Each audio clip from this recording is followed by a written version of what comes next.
ओम नमो भगवते वासुदेवाय। तीसरा अध्याय हिरण्यकशिपु की तपस्या और वर प्राप्ति। नारद जी ने कहा, युधिष्ठिर, अब हिरण्यकशिपु ने यह विचार किया कि मैं अजय, अमर, अजर और संसार का एक छत्र सम्राट बन जाऊं, जिससे कोई मेरे सामने खड़ा तक न हो सके। इसके लिए वह मंदराचल की एक घाटी में जाकर अत्यंत दारुण तपस्या करने लगा। वहाँ हाथ ऊपर उठाकर आकाश की ओर देखता हुआ वह पैर के अंगूठे के बल पृथ्वी पर खड़ा हो गया। उसकी जटाएं ऐसी चमक रही थी जैसे प्रलय काल के सूर्य की किरणें। जब वह इस प्रकार तपस्या में संलग्न हो गया, तब देवता लोग अपने अपने स्थानों और पदों पर पुनः प्रतिष्ठित हो गए। बहुत दिनों तक तपस्या करने के बाद उसकी तपस्या की आग धुएं के साथ सिर से निकलने लगी। वह चारों ओर फैल गई और ऊपर नीचे तथा अगल बगल के लोगों को जलाने लगी। उसकी लपट से नदी और समुद्र खौलने लगे। द्वीप और पर्वतों के सहित पृथ्वी डगमगाने लगी। ग्रह और तारे टूट टूट कर गिरने लगे तथा दसों दिशाओं में मानो आग लग गई। हिरण्यकशिपु की उस तपोमयी आग की लपटों से स्वर्ग के देवता भी जलने लगे।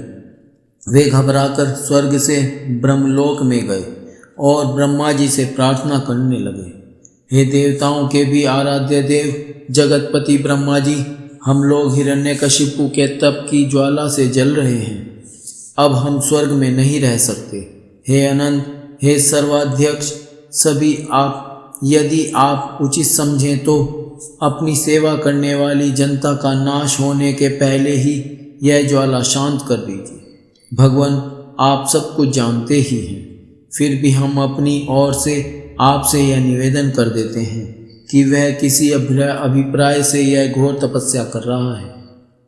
सुनिए, उसका विचार है कि जैसे ब्रह्मा जी अपनी तपस्या और योग के प्रभाव से इस चराचर जगत की सृष्टि करके सब लोकों से ऊपर सत्यलोक में विराजते हैं, वैसे ही मैं भी अपनी उग्र तपस्या और योग के प्रभाव से वही पद और स्थान प्राप्त कर लूँगा, क्योंकि समय असीम है और आत्मा नित्य है।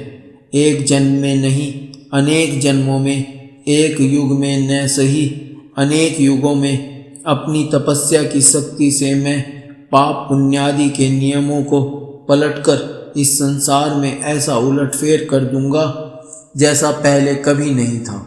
वैष्णवादि पदों में तो रखा ही क्या है, क्योंकि कल्प के अंत में उन्हें भी काल के गाल में चला जाना पड़ता है।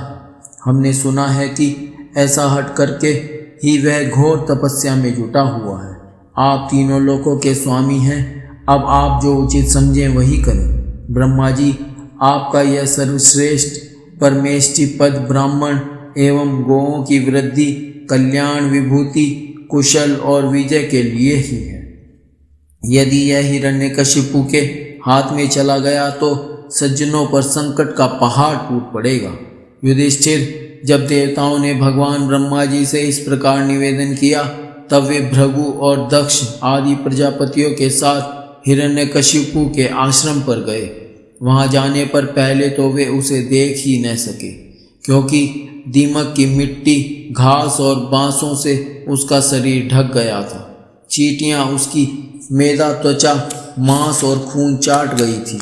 बादलों से ढके हुए सूर्य के समान वह अपनी तपस्या के तेज से लोगों को तपा रहा था। उसको देखकर ब्रह्मा जी भी विस्मित हो गए।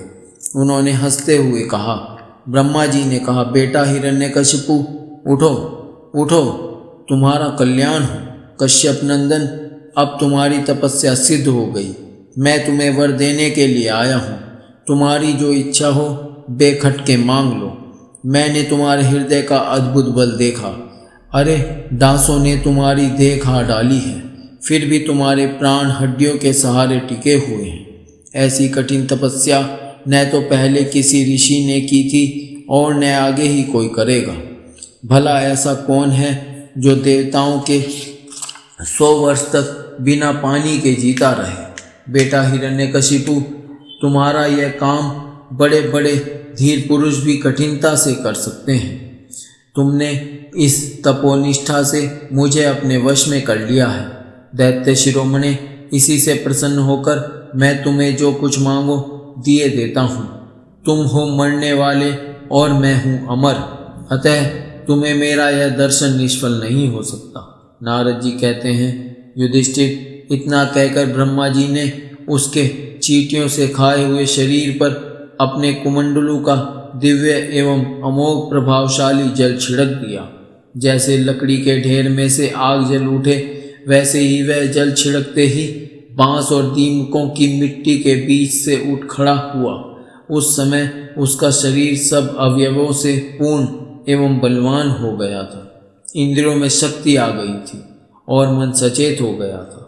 सारे अंग वज्र के समान कठोर एवं तपाए हुए सोने की तरह चमकीले हो गए थे। वह नवयुवक होकर उठ खड़ा हुआ। उसने देखा कि आकाश में हंस पर चढ़े हुए ब्रह्मा जी खड़े हैं। उन्हें देखकर उसे बड़ा आनंद हुआ। अपना सिर पृथ्वी पर रखकर उसने उनको नमस्कार किया।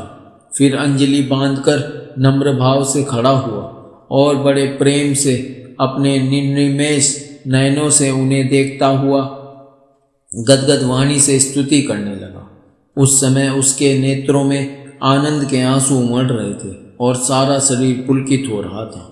हिरण्यकशिपु ने कहा, कल्प के अंत में यह सारी सृष्टि काल के द्वारा प्रेरित तमोगुण से घने अंधकार से ढक गई थी। उस समय स्वयं प्रकाश स्वरूप आपने अपने तेज से पुनः इसे प्रकट किया। आप ही अपने त्रिगुण में रूप से इसकी रचना, रक्षा और संहार करते हैं। आप रजोगुण, सत्वगुण और तमोगुण के आश्रय हैं। आप ही सबसे परे और महान हैं। आपको मैं नमस्कार करता हूँ। आप ही जगत के मूल कारण हैं।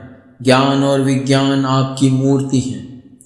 प्राण, इंद्रिय, मन और बुद्धि आदि विकारों के द्वारा आपने अपने को प्रकट किया है। आप मुख्य प्राण सूत्रात्मा का रूप से चराचर जगत को अपने नियंत्रण में रखते हैं। आप ही प्रजा के रक्षक भी हैं। भगवान, चित्त, चेतना, मन और इंद्रियों के स्वामी आप ही हैं। पंचभूत, शब्दादि, विषय और उनके संस्कारों के रचयिता भी मैं तत्व के रूप में आप ही हैं। जो वेद होता, अर्धरूरीय, ब्रह्मा और उद्गाता इन ऋत्विजों से होने वाले यज्ञ का प्रतिपादन करते हैं, वे आपके ही शरीर हैं। उन्हीं के द्वारा अग्निष्टोम आदि 7 यज्ञों का आप विस्तार करते हैं। आप ही संपूर्ण प्राणियों के आत्मा हैं, क्योंकि आप अनादि, अनंत, अपार, सर्वज्ञ और अंतर्यामी हैं। आप ही काल हैं।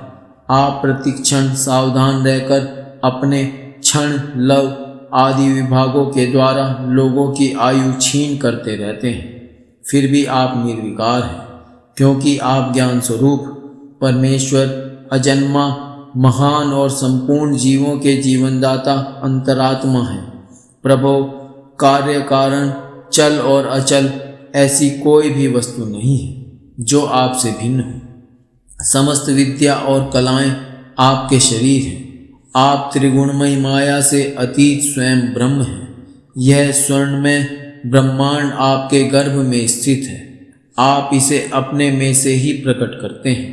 प्रभो, यह व्यक्त ब्रह्मांड आपका स्थूल शरीर है।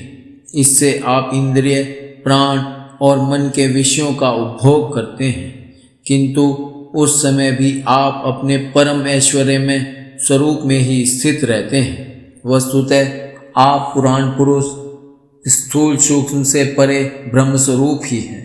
आप अपने अनंत और अव्यक्त स्वरूप से सारे जगत में व्याप्त हैं। चेतन और अचेतन दोनों ही आपकी शक्तियां हैं। भगवान, मैं आपको नमस्कार करता हूँ। प्रभो, आप समस्त वरदाताओं में श्रेष्ठ हैं। यदि आप मुझे अभीष्ट वर देना चाहते हैं तो ऐसा वर दीजिए कि आपके बनाए हुए किसी भी प्राणी से, चाहे वह मनुष्य हो या पशु, प्राणी हो या प्राणी, देवता हो या दैत्य अथवा नाग आदि, किसी से भी मेरी मृत्यु न हो। भीतर बाहर, दिन में रात्रि में आपके बनाए प्राणियों के अतिरिक्त और भी किसी जीव से अस्त्र शस्त्र से पृथ्वी या आकाश में कहीं भी मेरी मृत्यु न हो, युद्ध में कोई मेरा सामना न कर सके। मैं समस्त प्राणियों का एकछत्र सम्राट हूँ। इंद्रादि समस्त लोकपालों में जैसी आपकी महिमा है वैसी ही मेरी भी हो। तपस्वियों और योगियों को जो अक्षय ऐश्वर्य प्राप्त है वही मुझे भी दीजिए।